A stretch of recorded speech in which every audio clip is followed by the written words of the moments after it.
This is the X-Zone Broadcast Network, broadcasting worldwide on broadcast affiliates and satellite program providers, including CNN Broadcast Network, Sirius Satellite Network, Star Media, Good News Radio Network, Angel Broadcast Network, Wiki Broadcast Network, and WPBN TV. For more information on the X-Zone Broadcast Network, visit us at www.xzbn.net.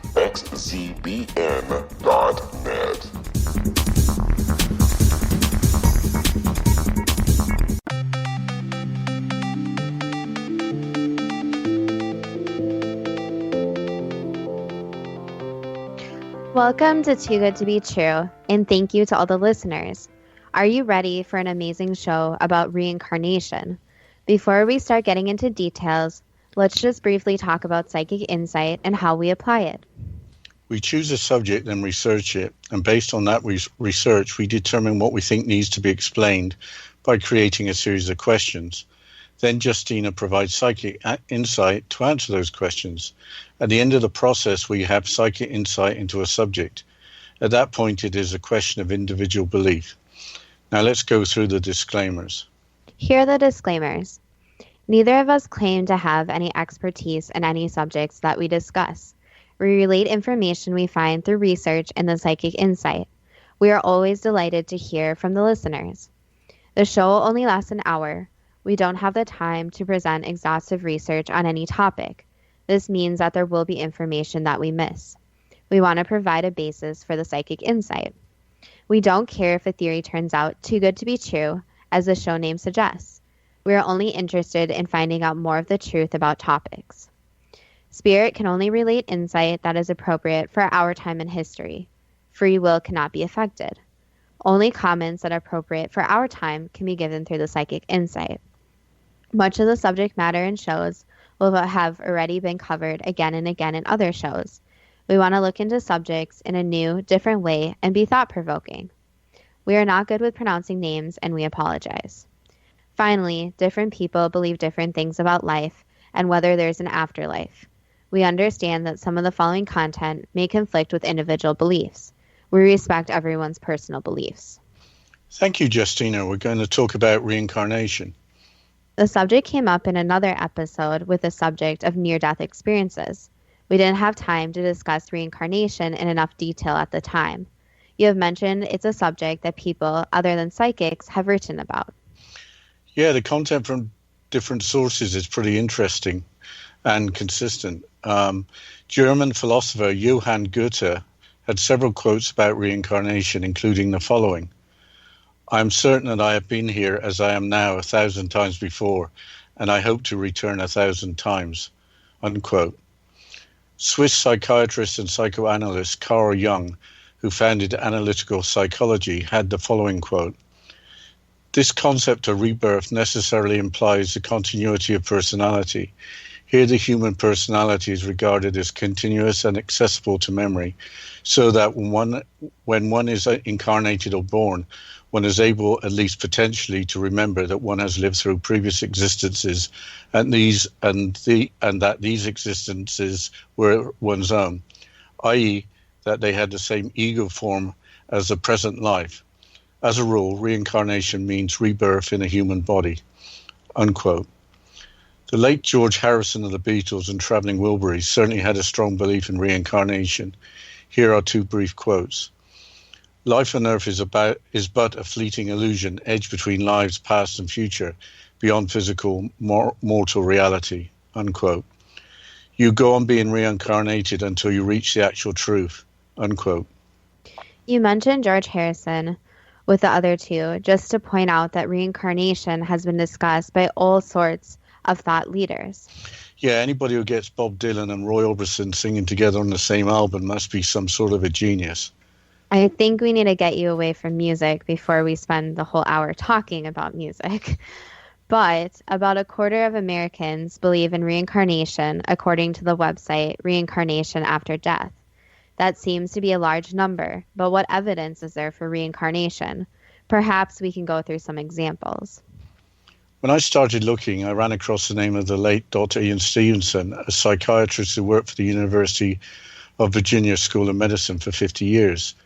The University of Virginia came up repeatedly when we were talking about near-death experiences, as did the website neardeath.com.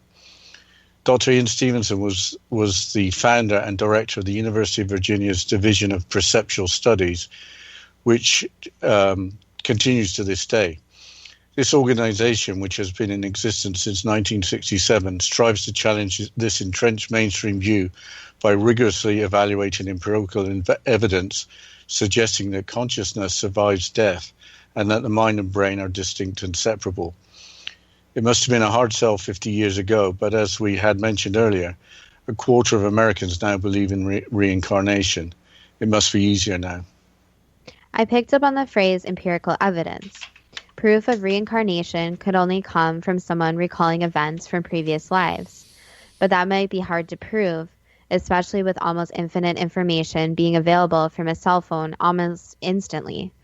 For instance, I could Google the complete life story of an Egyptian pharaoh and claim to have been the person who wrote on the walls in various ancient buildings. Yeah, that implies that young children would be the only reliable source of information through normal conversation.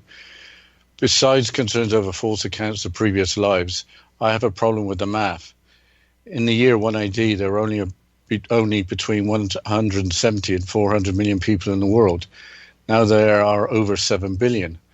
If people are reincarnating, the numbers don't seem to add up, unless reincarnation is a much broader subject than we had imagined.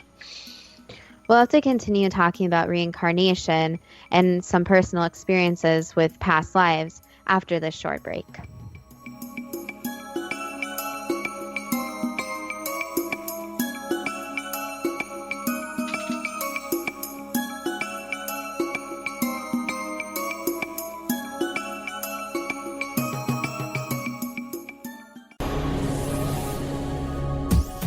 This is the X-Zone Broadcast Network, broadcasting worldwide on broadcast affiliates and satellite program providers, including CNN Broadcast Network, Sirius Satellite Network, Star Media, Good News Radio Network, Angel Broadcast Network, Wiki Broadcast Network, and WPBN TV. For more information on the X-Zone Broadcast Network, visit us at www.xzbn.net.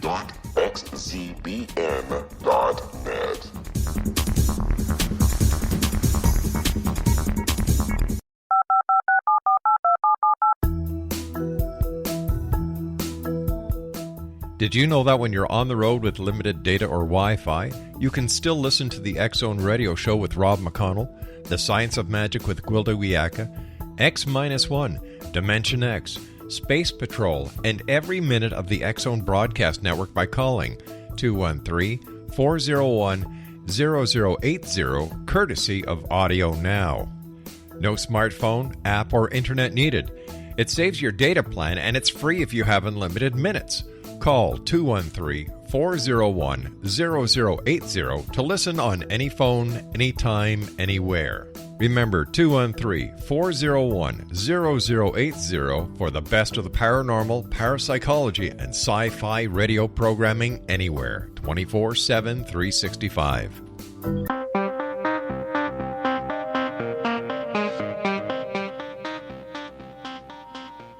Welcome back to Too Good to Be True. And before the break, we were talking about reincarnation. And we brought up the point, Dad, you actually brought up the point, in that in the year 1 AD, there was only between 170 and 400 million people, and now there's over 7 billion. I don't know about the numbers, but accounts from children would appear to be the most reliable. The Division of Perceptual Studies website offers advice to parents of children who are spontaneously recalling past life memories. The advice comes with the following warning, and I quote, "Please note, the following is intended to be used for informational purposes only. It is not intended to serve as a substitute for professional therapeutic or counseling services," end quote. As always, the help of a certified medical professionals should always be sought. Yeah, the Division of Perceptual Studies website includes the fact that children typically stop talking about previous life by the time they're about 5 to 7 years old. Their lives get busier. Here is the first example of Dr. Ian Stevenson's research, and this is from the website Waking Times, and I'm going to quote. The story of James Leininger is truly stunning. Since birth, James was obsessed with airplanes and as a young child started having nightmares about flying, weapons and a plane accident. Shortly after the nightmares started, James started to recall his previous life as a fighter pilot. Eventually, James was able to share more details about his past life with his parents, such as the name of the pilot, James M. Houston Jr., the Navy ship on which he served, the Natoma, his co-pilot's name, and the fact that he was shot down at Iwo Jima. With just a little effort, James' father was able to track down Houston's co-pilot, Jack Larson, and Houston's living sister. From that point forth, the boy was able to recall events and people from Houston's life with such clarity that there was no reason for his family and Houston's sister not to believe him. Unquote. Here is a second account from the website Waking Times. Edward Austrian is another case of possible reincarnation. Since very early in his life, Edward had a phobia of the dark, drizzly, damp weather, and often became ill with throat problems. What made the later strange is how Edward identified with his throat illness, calling it his shot. By the time he was 4 years old, Edward developed a cyst in his throat and was taken in for tonsillitis surgery to prepare for further treatment of the cyst. After his surgery, the boy confided to his mom, Patricia, with a recollection of his previous life as James, an 18-year-old soldier, and his life in the trenches during a war. Edward also told his mother how he was killed. He was shot in the throat. After his recollection of his past life to his mother, Edward's cyst disappeared, something that his doctor was never able to explain. Here's the third account from the same website. Gus Taylor started to recall his previous life as his grandfather, Grandpa Augie, when he was about 18 months old. During a diaper change, Gus told his father that he used to change his father's diapers. As most parents, Gus's father didn't think much of it until a couple of years later.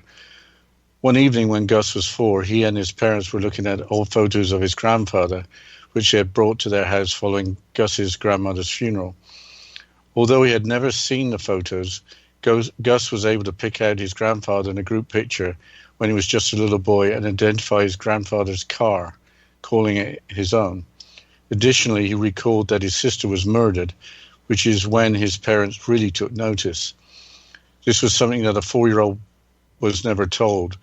Something that the 4-year-old was never told was that Augie's sister had been murdered, her body dumped into the San Francisco Bay, unquote. The first account mentioning James Leininger, who recalled a previous life as a fighter pilot, is quite famous and is posted on the ABC News website and is in a Fox News video. The story has also been in the subject of a book. Given this high-profile story, I don't think we need to relate any other stories about children's recollections. Also, Dr. Ian Stevenson has investigated more than 3,000 cases of possible reincarnation with children as subjects, stating that very few were fraudulent. Assuming that reincarnation occurs, what is the point? Why not live just one life and then either nothing more or then an afterlife? Reincarnation makes sense if one lifetime is not enough for sufficient self-improvement.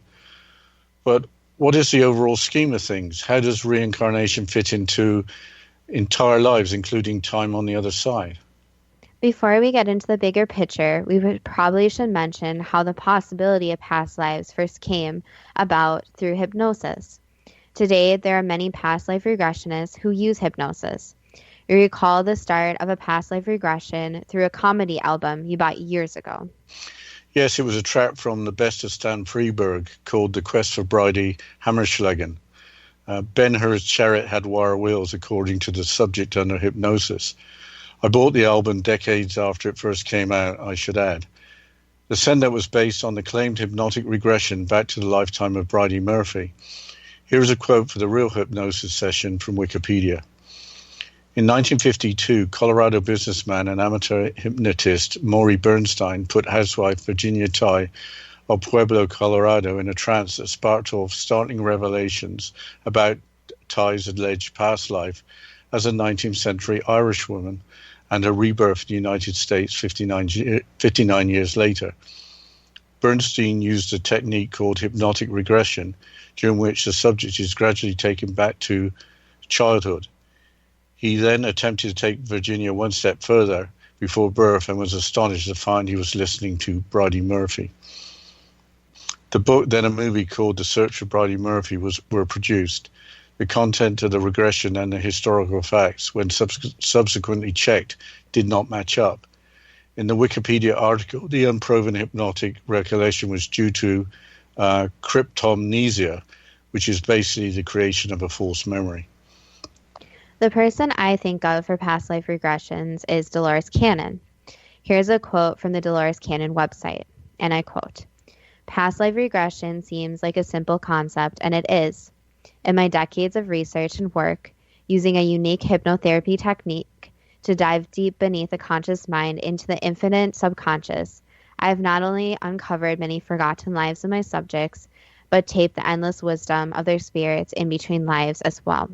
End quote. And here's another quote.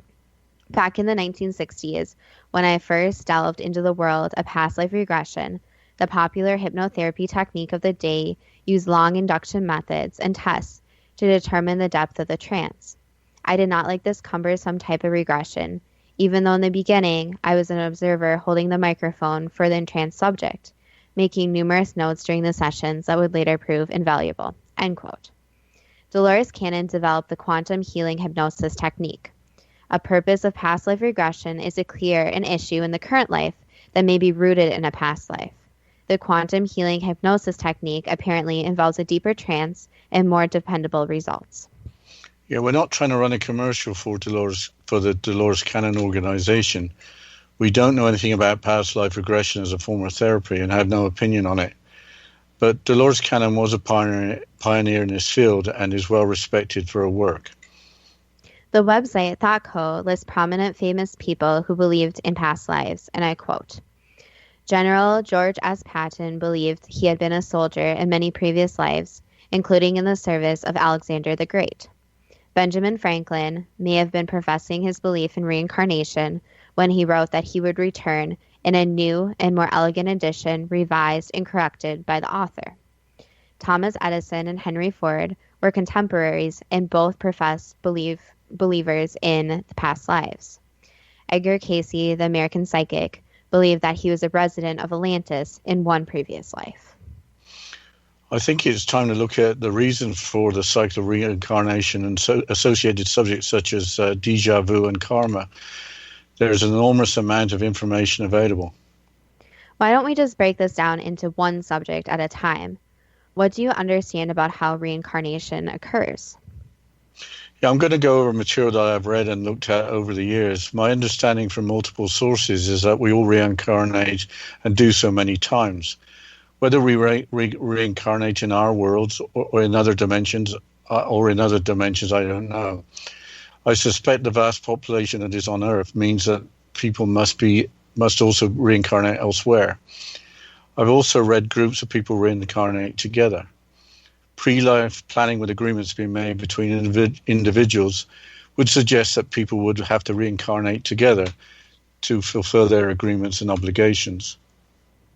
Could you provide some references to support at least some of the comments you have made? Listeners may want to investigate beliefs surrounding reincarnation for themselves. Yeah, there's a lot of material, as I said. I've read the books Your Soul's Plan and Your Soul's Gift by Robert Schwartz. These books seem to provide a great deal of detail. The first book appears to have been a popular choice for many. The following quote is from the Soul's Plan's marketing material.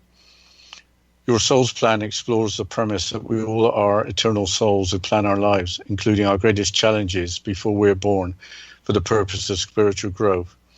Through compelling profiles of people who knowingly planned the experiences mentioned above, Your Soul's Plan shows that suffering is not purposeless, but rather imbued with deep meaning.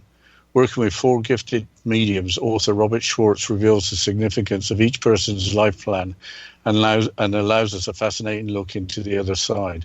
Unquote. The sequel, Your Soul's Gift, enlarges on the content of the first book, including how challenging events in our lives are opportunities for spiritual growth, while including a chapter about the pre-birth planning we do with our future pets. I want to add that I am not trying to promote anyone's books. The author Robert Schwartz and others have plenty of videos on YouTube for those who do not wish to buy books. Apparently, we incarnate for spiritual growth. We apparently cannot achieve what we need to in a single lifetime, so we experience multiple lifetimes. But when do we reach the point of not having to reincarnate? I've read that after the last reincarnation, that our consciousness merges with the creative power of the universe known as God or the Source. Presumably, this occurs when spiritual growth has been completed to the point where we can join God or the Source. We mentioned Anita Mujani when we discussed near-death experiences in the other episode. She states that she believes that when we leave our physical bodies, our infinite selves are all connected. In the pure consciousness state, we're all one. I've heard Anita Mujani being quoted on this quite often, especially in terms of having no reason to be unkind to anyone.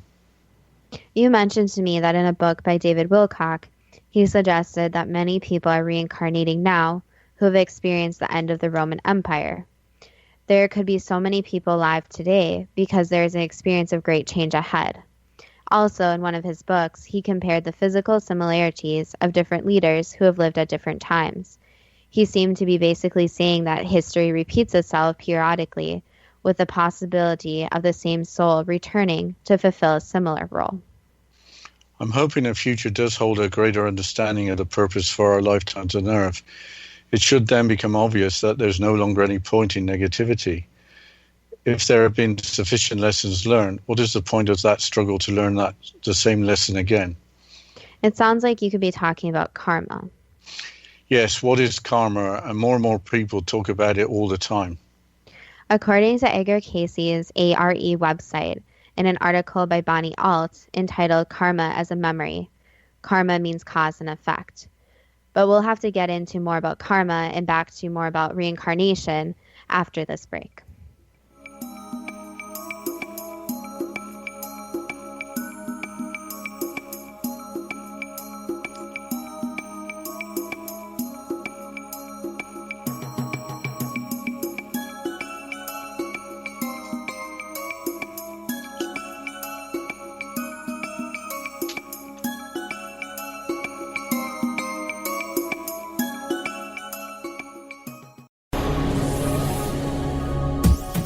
This is the X-Zone Broadcast Network, broadcasting worldwide on broadcast affiliates and satellite program providers, including CNN Broadcast Network, Sirius Satellite Network, Star Media, Good News Radio Network, Angel Broadcast Network, Wiki Broadcast Network, and WPBN TV. For more information on the X-Zone Broadcast Network, visit us at www.xzbn.net.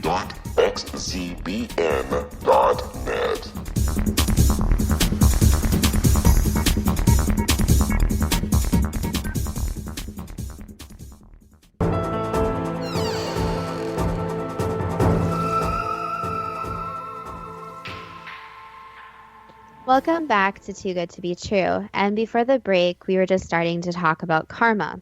And I was saying, according to Edgar Cayce and the website, in an article by Bonnie Alt, that karma means cause and effect.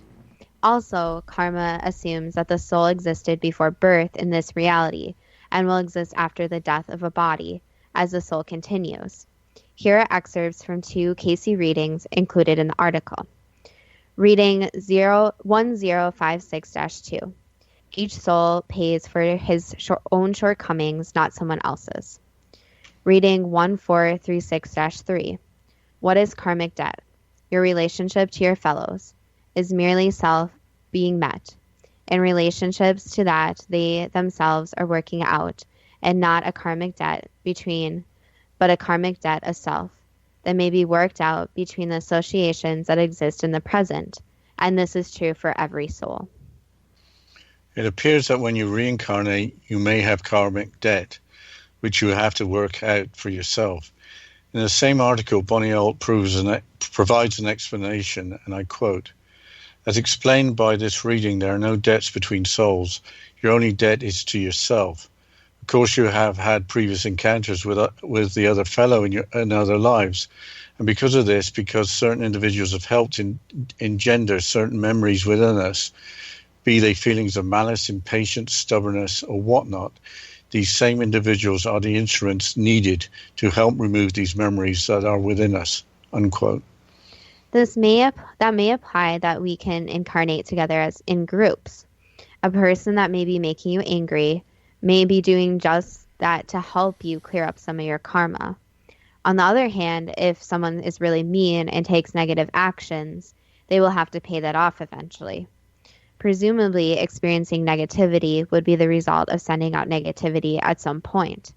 But what about karma created and cleared within a single lifetime?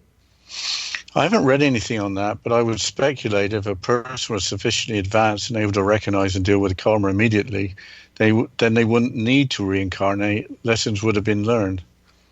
Let's now talk about déjà vu, which translates from the French meaning already seen.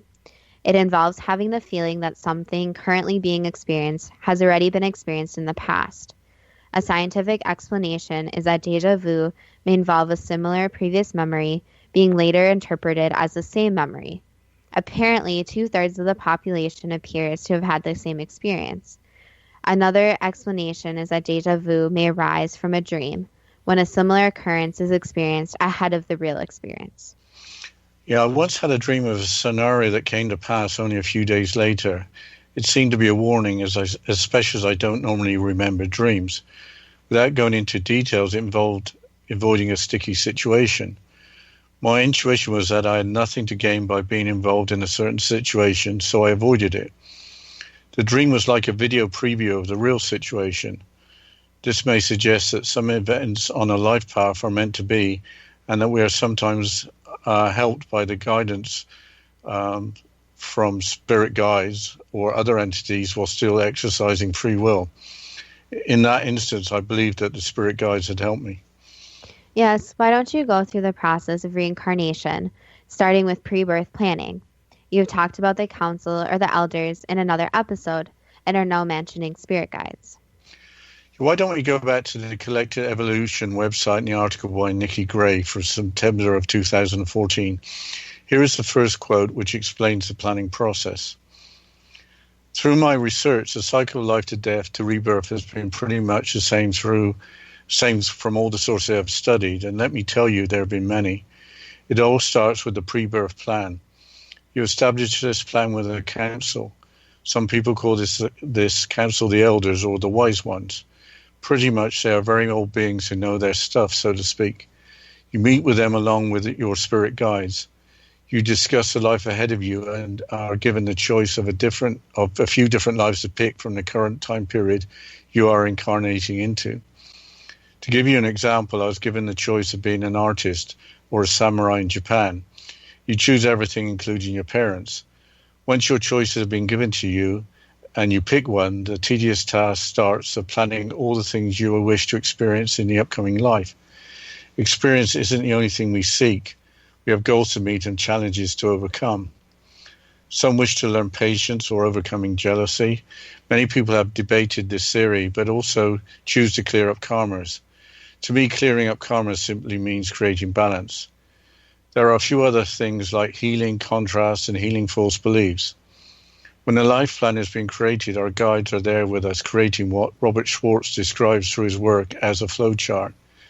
A flowchart is a plan, but with free will incorporated into it, unquote. Here is the second quote.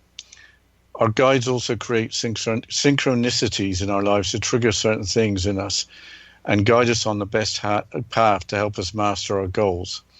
After the plan is in place, we are born and forget the plan and who we truly are, unquote. It makes sense that our spirit guides are there right at the start. The second quote states that our spirit guides create synchronicities. Carl Jung, who we quoted earlier, created the term synchronicity, which in simple terms means meaningful coincidence. Jung believed that everything in the universe is connected. Apparently, there are no such things as coincidences, but there are synchronicities. An example would be seeing the same number over and over again, day after day, beyond any statistical explanation. Regarding spirit guides, noted psychic James Van Praagh had the following description, and I quote, "Every one of us has spirit helpers looking after us. They are always there to guide, protect, and support. Your spirit guides bring the wisdom and perspective of many lifetimes, and best of all, they have no personal agenda. They are simply there to help you on your soul journey." End quote. When you check your watch or phone and the same minutes after the hour come up day after day, then maybe that's a synchronicity, with your spirit guides letting you know you're on the right path. Another example would be meeting someone out of the blue who answers a question that you were just asking yourself. That all suggests there's not much in life that's truly random, and we are being guided. Besides spirit guides, angels are often mentioned. Some claim that angels appear when somebody really needs help. Here are two quotes from the Doreen Virtue website. Here is the first quote. "Everyone has a guardian angel with no exceptions. I have met people who have doubted whether they deserve to have a guardian angel. Please know that you have a guardian angel with you, guaranteed. This is the angel who constantly stays with you from birth until your transition back to heaven. This angel's love for you is unconditional and bigger than anything on this earth. Your guardian angel makes certain you are safe and guided always." Guardian angels are sometimes confused with spirit guides. A spirit guide is a loving being who has lived on earth in human form. This person then received special training in the afterlife about how to become a spirit guide. Unquote. Regarding angels, here is the second quote. "There are beings of light who respond to our calls for guidance, assistance, protection, and comfort. God's thoughts of love create angels. The angels are here to help us, especially when our intent is to bring joy and healing to the world. Ask for as many angels as you want to surround you. Ask for angels to surround your loved ones, your home, and your business. Angels receive great joy at helping us, and they ask only that we occasionally remember to say thank you in gratitude for their help." Unquote. Yes, I think everyone has heard stories of the helper at the scene of an accident who is untraceable afterwards and apparently doesn't exist. But I think we need to get back to the life plan. It was stated that we totally forget it after we are born. This would suggest that children should not be able to recall incidents from past lives, as researched by Dr. Ian Stevenson. From the same Nikki Gray article as quoted from earlier, here's a quote from Dolores Cannon, who we mentioned earlier as a pioneer of past life regression through hypnosis. And I quote, "It wouldn't be a test if you knew the answers." End quote. So life is a test, which we largely create for ourselves. That might explain why life can be really challenging and really frustrating at times. In the other episode, we mentioned the life review. It seems that we set the test with that being our life plan, and then during our lives we have free will to overcome the challenges in the test. Then after returning, we go through the process of grading ourselves. But we've talked about karma and how one lifetime can affect another. Here is another quote from the Nikki Gray article. "On occasion, healing needs to take place from things that occurred in past lives." Unquote. The article goes on to talk about past life regression. Here is a quote with a warning. "Knowing about past lives can seriously mess with you mentally and emotionally. I know this because I've remembered many of my previous incarnations and asked about them in readings I've had with a medium I know and love. Although I personally find them fascinating and look upon them with no judgments, not everyone may be able to handle knowing about all the roles we play here on Earth." We don't know whether past life regressions can be helpful or unhelpful, but we both think that the warning from the last quote should be taken seriously. Also, for any medical or related issue, a certified medical professional should always be sought. But we need to talk a little bit more about the life review. We had some other quotes regarding life review from the neardeath.com. I think it's worth quoting the following. "The life review is for educating us about ourselves, why we are the way we are, what were our motives behind our actions, how did our lives impact others, how could we have done better, and what we can do to correct aspects to ourselves which are not compatible with life on the other side. We learn these things in order to become a better person.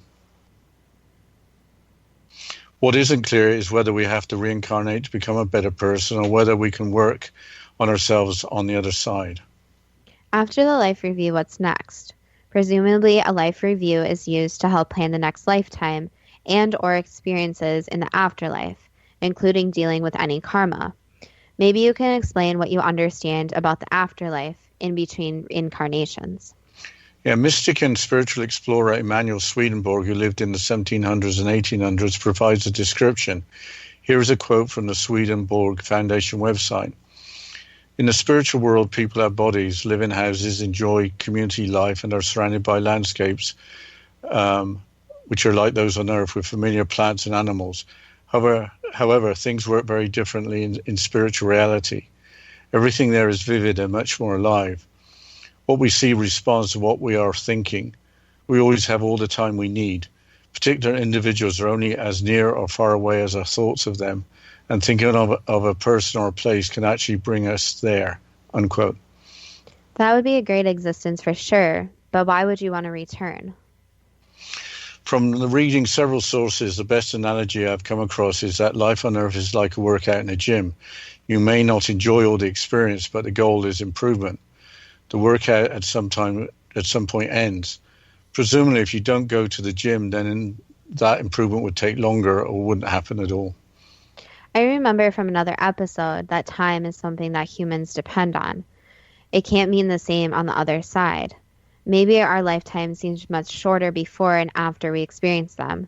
Hopefully, the psychic insight can help us understand a little more of why we are here. Okay, I'll ask the first question of psychic insight. Maybe we don't have time for the answer, but I'll ask the question. Do we normally forget all our pre-birth planning to ensure that life on Earth is a test? I think we'll have to save the answer for after this break, but just a little before the psychic insight, I just want to tell everyone out there to go like and follow our Facebook page and interact with us on there. So if you search Too Good to Be True, and that's TWO, Too Good to Be True, and the second TO is TO. If you go and search that, you can go like our page, follow us on there, and interact with us, and we'd love to hear from the listeners. And after this break, we'll continue with the psychic insight.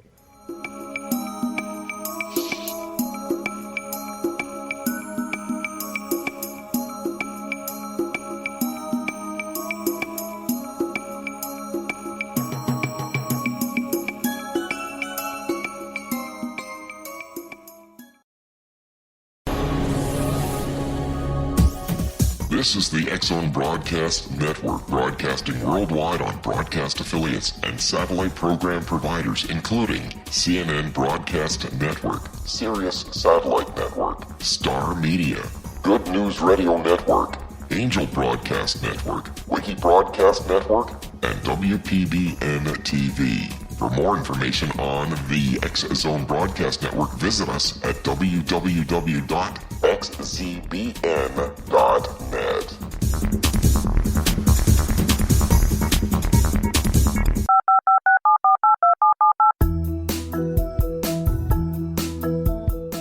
Did you know that when you're on the road with limited data or Wi-Fi, you can still listen to the X-Zone Radio Show with Rob McConnell, The Science of Magic with Gwilda Wiyaka, X-1, Dimension X, Space Patrol, and every minute of the X-Zone Broadcast Network by calling 213-401-0080, courtesy of Audio Now.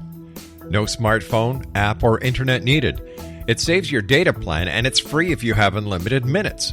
Call 213-401-0080 to listen on any phone, anytime, anywhere. Remember 213-401-0080 for the best of the paranormal, parapsychology, and sci-fi radio programming anywhere, 24/7, 365.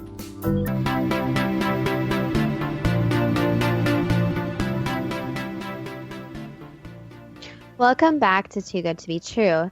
And before the break, we just started with the first question for the psychic insight. So, Dad, can you please go ahead and ask that question again? Sure. Do we normally forget all our pre-birth planning to ensure that life on Earth is a test?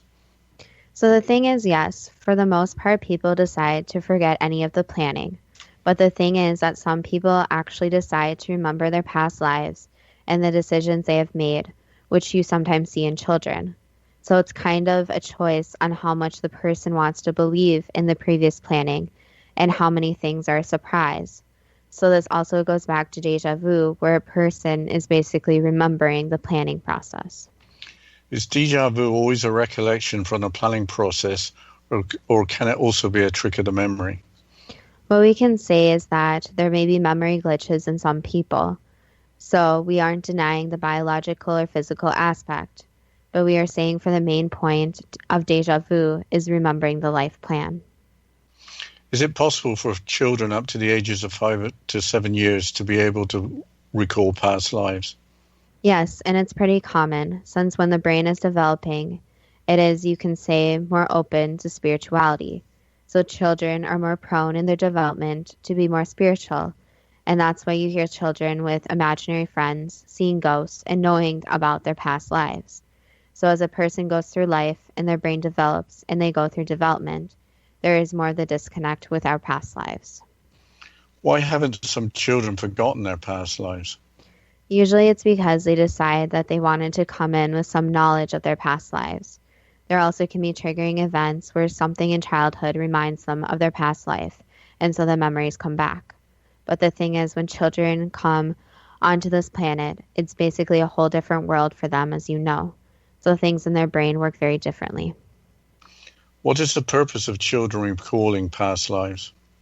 Usually it's to basically follow some type of passion and provide an explanation for a passion. So for example, let's say a little boy decides that he loves planes and wants to become a pilot, and he is telling his parents that he has had a past life where he flew in the war. It's to reinforce that he wants to not only fly a plane, but he wants to follow the passion again in this life. So you can say in a way it's kind of having those memories, and thus helps in this lifetime. The Earth's population in the year 1 AD was only between 170 and 400 million, while now there are over 7 billion. Does that mean that new souls are being created all the time? This is where it gets tricky. So in a way, a soul cannot be created or destroyed since it's energy. So that's basic physics.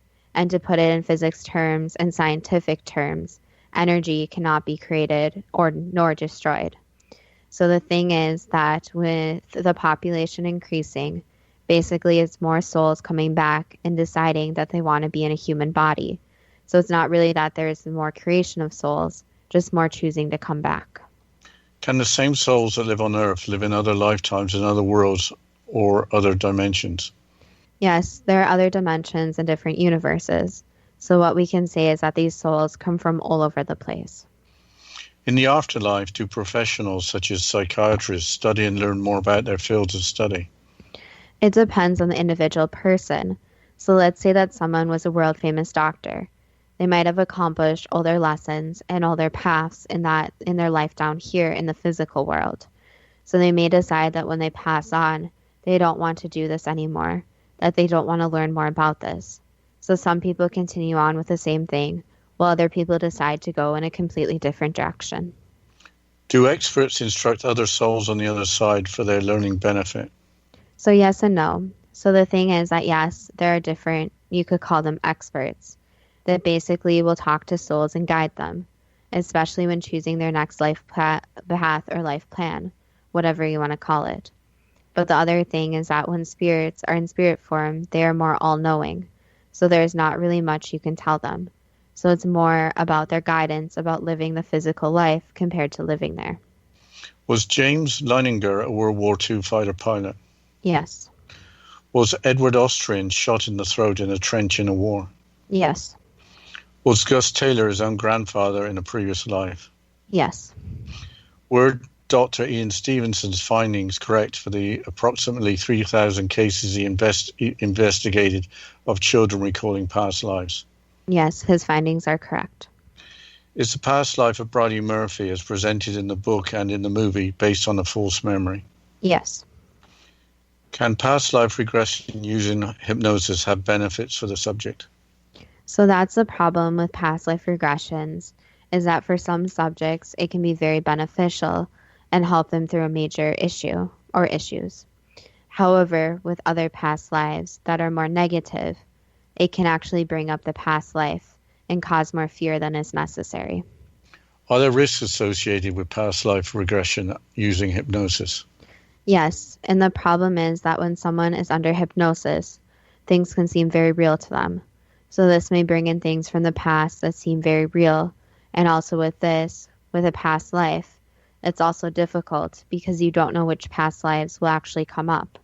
So there's no way to really control if it's going to be something positive or negative. Was General Patton in a previous life a soldier in the service of Alexander the Great? Yes. Did Benjamin Franklin, Thomas Edison, or Henry Ford experience past lives? Yes. Was Edgar Cayce a resident of Atlantis in a previous life? Yes. Do we reincarnate for the purpose of spiritual growth? Spiritual growth and also learning lessons. So you can think of it as basically as a training course or going through school. Can we achieve spiritual growth without reincarnation?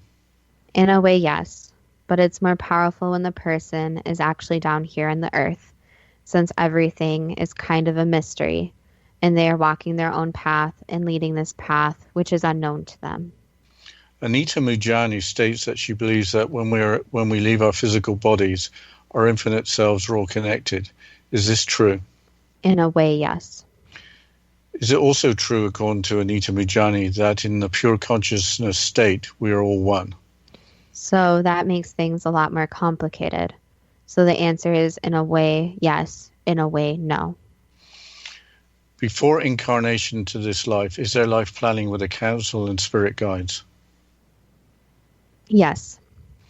Does life planning involve the people we're going to reincarnate with as we plan challenges in an upcoming life? Yes. Do these life challenges involve clearing up karmic debt? Yes. Is karma as generally described by Edgar Cayce in his readings? Yes. Do we reincarnate with the same people over and over again? Sometimes yes, sometimes no. Do spirit guides help us through our lifetimes? Yes, in small ways that people often do not always notice. Are there no such things as coincidences? So for the purpose of the question, no, there is no such thing as a coincidence, since everything is planned out on one path or another. Do synchronicities occur? Yes. Do angels come to our aid when we are in need so that we can continue on our life path? Angels, spirit guides, past loved ones, positive beings. Yes, a lot of people. What is the difference between an angel and a spirit guide? So the angels are very closely related to Source. So you can think of it as basically pure fragments of Source, but put into the form of an angel. So they are basically, you can think of it as Source's soldiers. Spirit guides are not as pure. Spirit guides are of Source, but not a direct piece of Source. So spirit guides have usually been in physical bodies and have accelerated up to being spirit guides. So angels have never ever been spirit guides or have been on the physical planet in a human body. Does life review involve self-assessment in order to plan a future incarnation? Yes, lots of self-assessment. Does life review involve self-assessment in order to plan challenges in the afterlife? Yes. Was Emanuel Swedenborg correct in his description of the afterlife? Not completely. What should we know about the afterlife that is helpful for the here and now? What we can say about the afterlife is that basically what is done on Earth does affect the afterlife. So obviously it is good to be a good person. However, the afterlife, when someone does go to the afterlife, it is very positive and very loving. So what we can say basically is that it goes back to the message that if someone does pass on, it is something good and positive. But again, when you do what you do in the earth plane affects future lives and basically future planning. Is life on Earth like a workout in a gym? In a way, yes. Are some of today's reincarnations associated with past lives in the Roman Empire about 1500 years ago? Yes. Do individuals such as Hannibal reincarnate to lead similar lives of military conquest? So the thing is with military people, it's a trend where if you were in the military before, you would usually want to go back to the military. Does karma involve experiencing the flip side of a previous life? Would a slave owner reincarnate as a slave to clear up a karmic debt? Yes and no. So in some cases, this does not have to occur so the person learns a lesson. However, in other cases, they may learn their karma in a different way. For example, if they were a slave owner, they might not come back as a slave, but someone who is poor and struggles throughout their entire life. So there's not an exact connection on how the person will come back. Well, those are all the questions, so I have to ask the last question. Is reincarnation too good to be true? That depends on what you are prepared to believe. Okay, Justina, what did you think of all of that? We've only got a couple of seconds. Well, I think that's a lot of information. And I want to thank all the listeners, of course, like always.